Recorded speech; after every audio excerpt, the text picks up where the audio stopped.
Hello viewers. Holyland is one of my favorite manga stories easily. For those of you who don't know what manga are, they are Japanese-style comic books, usually in black and white, read from right to left, instead of the English left to right.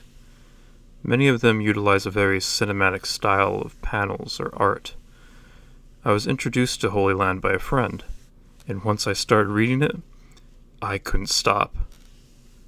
I had never been so engrossed by a manga specifically before. The art and storytelling are top-notch here in my opinion, as long as you don't mind the author pausing to explain a few things here and there. It consists of 18 volumes, 180-something chapters. To date, I have read through Holyland about 3 to 4 times from start to finish. I believe the story is remarkably well told, and full of meaning. It combines many things into a neat package. I could say it's about martial arts and fighting, but really, it's about so much more than that. The first chapter opens with these words, in capital letters. Due to the look of them and how they fill up the entire page, it is obvious it is significant. Each volume of Holyland does something similar with words to entice the reader. One could guess from this that this manga is about a kid trying to get strong to protect, what, his home? His neighborhood? What does Holyland mean? The cover picture shows the main character, which looks like a typical high schooler, with blood on his face, hands, elbows, and on the wall. Must be about school fights or street fights or something, is what many would assume. When you turn the page, you see some words on a picture, showing a city street with young people walking around. The main character is there in the middle and midst of people walking. Between the adult world and the world of kids, there Holyland exists. The lenient law and the reality of violence rules. A separate world. In that world, he was there. Yu Kamishiro. He was, without a mistake, there. This ominous saying may not mean much to some, or perhaps most people. Between the adult world and the world of kids signifies that this is a coming-of-age story, which is accurate. There's something else about that statement which is meaningful, but I'll touch on it elsewhere. The lenient law and the reality of violence rules. A separate world. This is referring to how the law treats juveniles and the different lifestyle of high schoolers and adults. Also, the reality of violence. It refers to that as a separate world.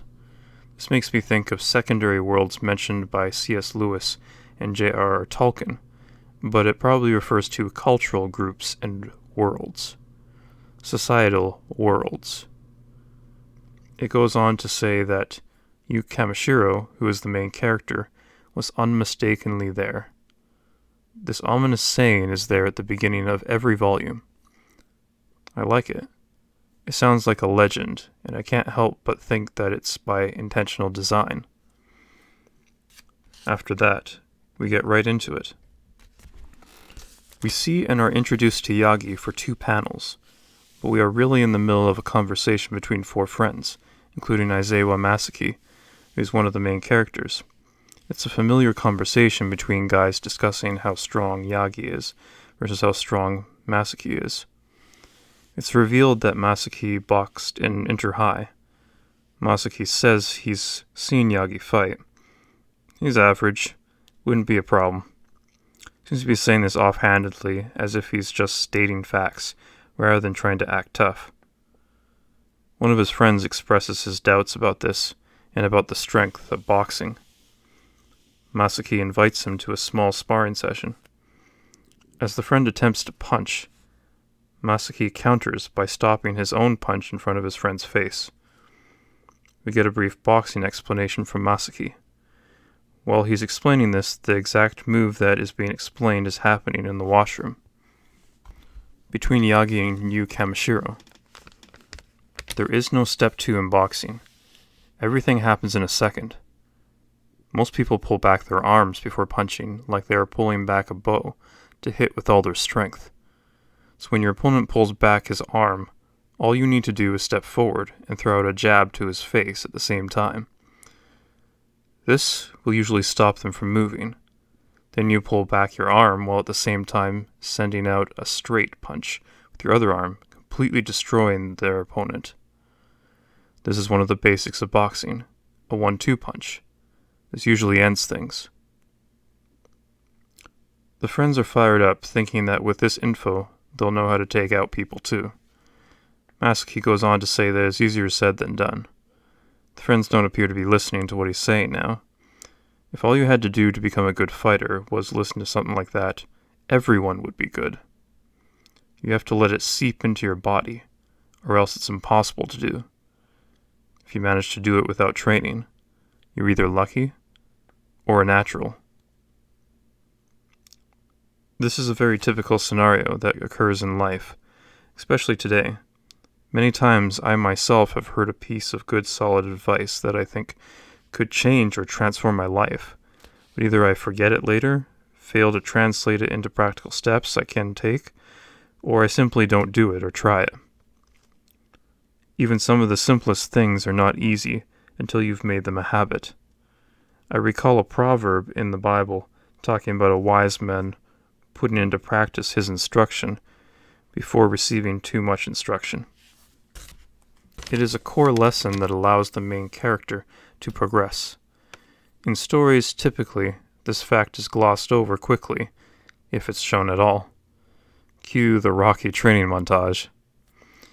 This makes sense in a story whose purpose is to only show or tell what is necessary or important to the story.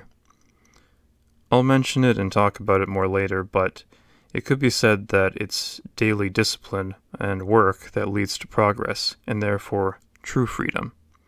That's what skill is. Hard work over time. Yagi says he's going to kill him. Kamishiro Yu stands up for himself and points out that Yagi was the one trying to get money from him. He yells at him, saying that he has a right to be in this town without being bullied. The friends start talking about a rumor they heard about a thug-hunting boxer.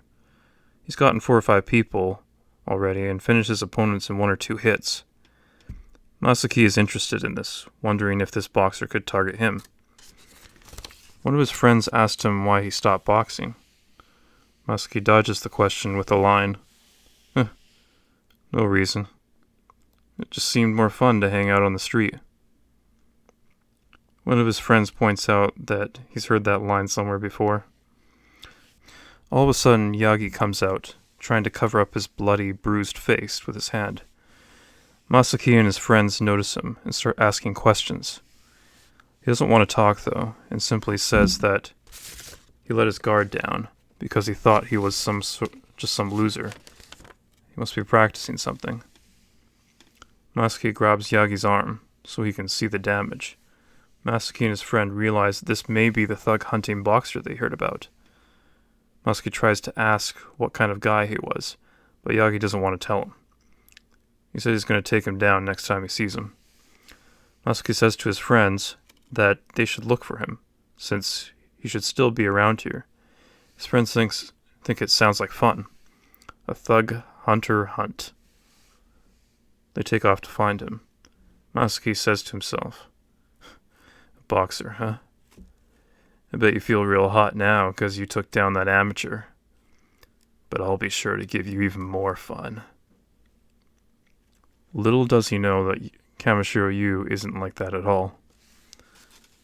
This is an important part of Masaki's character. He clearly gets excited and hot-blooded when it comes to a potentially challenging fight. He's no stranger to fighting and sees it as fun. However, he isn't naive or egotistical. He's simply confident in his ability. Masaki hurriedly looks around to find him. He notices Yu and remembers what Yagi says about thinking he was just some loser. He grabs Yu by the shoulder, saying, "Hey, Yu!" Of course, Yu is startled and says, What is it?" These words pop up on screen during this moment, giving us a hint about Yu Kamishiro. "I wasn't bored. I just had no place to go." Not my house. Not my school. Nowhere in the world. Was I chased out, or did I escape? They appear to be his thoughts, but as if he was thinking them while narrating the story. Either way, I was out on the streets at night. I wasn't bored, I just had no place to go. Regardless of whether he actually technically had no place to go, what is important here is that he feels like he has no place to go. This is an important part of Yu's character. The interesting question is that which he puts out. Was I chased out, or did I escape? It's an honest question being put out there, that is him pondering it and wanting to figure that out. I like this style of writing from the character's perspective because it's similar to the way I think. Either way, I was out on the streets at night. We see this that Yu is wandering the streets at night, looking for something. During these words popping up, we see Masaki second-guess himself and saying there's no way he could be him. We do see him look back at Yu, though, in the last panel of the chapter. It would seem that Aizawa Masaki is intuitive, because he did find the right guy, but he looks so timid and weak that he second-guessed himself. I like that. I like that the two main characters are introduced and meet each other, briefly, despite being complete strangers. It goes to show a sort of spiritual connection between them, or some sort of divine intervention. This first chapter sets up our two main characters nicely, though it starts from Masaki's perspective, mostly. This gives us a sense of mystery about Yu Kamishiro, and allows us to see how the rumors and reputation of him grow, from an outsider's perspective at first. We also get a brief lesson in boxing, but it's also demonstrated through the events of the story. I really dig that, because stories are a perfect place to teach us about things without it coming off as preachy, rather as practical wisdom. You can see clearly how the lesson can be applied, if done well. This all happens seamlessly together. The translation of this English version isn't perfect, but it got across the information it needed. I felt everything else was done so well that it enabled me to overlook the translation errors. Also, there is some mystery about Masaki introduced. His personality is displayed clearly and nicely here. Chapter 2. A Person. Masaki and his friends get back together and remark that it's too hard to look for a normal-looking person. Masaki says that most boxers look slimmer than they actually are, so he should be really thin. He remembers Yu and wonders if it could be him. They continue to talk, saying how surprised they were talking about it, and all of a sudden it happened. The rumors weren't just rumors. Masaki is thinking about Yu and how he looked far too delicate to be the thug-hunting boxer. One of his friends asks him what he's daydreaming about. His friends start joking that he's fallen in love with the thug-hunting boxer. Masaki responds, much to their surprise, "It's true. I rarely get this excited. I can't let him get away." His friends react to his statement. We shift back to Yu Kamishiro. He's thinking about these past events and Yagi's words. He's anxious and worried, but he doesn't want to be a target, so he feels he has to resist so that he can relax. Yu contemplates about whether he belongs anywhere in this world. He then overhears some schoolmates talking about the thug hunter rumors. He realizes they are talking about him, and that the thugs that were beaten up are looking for him. While Yu is worried about this, one of the guys says something that rings in his ears. "So cool." The boys are excited about these rumors and are praising and even rooting for him. Yu's heart is beating hard. His mind is a mix of emotions. He's still feeling scared, but an uplifting feeling was rising higher than his other feelings. He felt higher than he'd ever been before. Someone says Yu's name, and as Yu snaps back to reality, he comes face to face with the cutest girl in his class. He's blocking the entrance to the classroom by accident. She asks him why his face is so red. Yu apologizes to her while trying to remember her name. She says that he should at least remember the names of the girls in his own class, especially the cute ones, and introduces herself as Aizawa Mai. Her friends call her, and she heads over to them. As Aizawa Mai catches up with her friends, she says Yu reminds her of her brother a little. Her friends react with violent disbelief. They talk about her brother, Aizawa Masaki, the same guy we were introduced to. They talk about the huge difference between the two. They think Mai is crazy, or has really weird tastes. Mai goes along with them, but wonders why she felt that way, even if it was just for a second. The girls give some background on Masaki and Yu. Masaki has the rep of a skilled boxer and bad boy, while Yu was bullied for being a weakling. These first 2 chapters foreshadow nicely future events. The contrast between these two is interesting, because we see later that there is indeed something about both of these characters that is the same. We are also introduced to another one of our main characters, Aizawa Mai, Masaki's little sister. We shift back to Yu. His heart is pounding. He says that he ran into the night streets searching for a place he could call his own. He is afraid, but at the same time his pounding heart leads him back to the streets time and time again. I like the picture that depicts Yu at his desk at school, but in front of him is the vague, dreamy image of the city lights in the distance. It depicts Yu's mind beautifully. Chapter 3. Resistance. Despite the danger and rumors, Yu feels drawn back to the streets. He's found by 2 thugs. One of them recognizes him as he was near the bathroom at the time of the fight with Yagi. Both of them mention how weak Yu looks and feels confident he will win.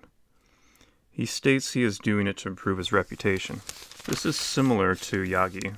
They fight for the sense of power, authority, expanding territory, and making a name for themselves. Yu regrets coming out here, but he decides to resist, or he won't be free to walk around the streets. As the thug winds up to punch at him, Yu launches a jab at his face. He tries to hit him with a straight punch, but he can't due to the thug having a hold on the strap close to his right shoulder. Yu had never had his right shoulder grabbed before, as he had succeeded in pushing away opponents with his jabs. The thug pushes Yu around with relative ease due to him being heavier. However, he is having a hard time landing a clean punch due to Yu's reflexes, using his arm to defend himself. He is also tiring himself out and realizes that Yu is a real threat due to the speed of his punch. In desperation, Yu punches with his left arm again. It hits. Seeing this, Yu continues with multiple jabs until the thug lets go of him. Realizing his shoulder is free, Yu puts everything he has into a 1-2 punch combo to finish him off. The thug stumbles back and falls down, asking him to stop. Yu turns to the other guy, who gets back and says he's not going to fight. Yu runs off. He's in full fight-or-flight mode. Anxious and scared of the possibility of more thugs coming after him, he arrives at the arcade. Someone puts their hand on his shoulder, startling him. In this chapter, we see a full fight from Yu's perspective. We see how Yu isn't the instigator in these fights. He is simply defending himself against the thugs that are trying to get money from him or beat him up. He is effectively being targeted because he looks weak. He isn't hunting them at all. This fight, however, is a bit more complicated than his other fights. It seems he managed to win all his previous fights with a simple 1-2 punch combination. However, in this fight, the thug grabbed him, cutting off his ability to use his right straight punch. He managed to adapt and figure out a slightly different strategy, using multiple jabs in order to free himself. Once he was free, he was able to utilize the same strategy. The thug himself says that his punch was so fast he couldn't see it. This means that Yu is either naturally fast, or he must have done some training. However, Yu is obviously not used to fighting, as he is full of anxiety and a tendency to panic. He is scared of the streets, the fights, and the danger there. Completely unlike Masaki. What I like about this is it shows the way most people would be like in a real fight. The fight is both realistic and relatable. We get some tips and knowledge about being in a situation in which you are grabbed.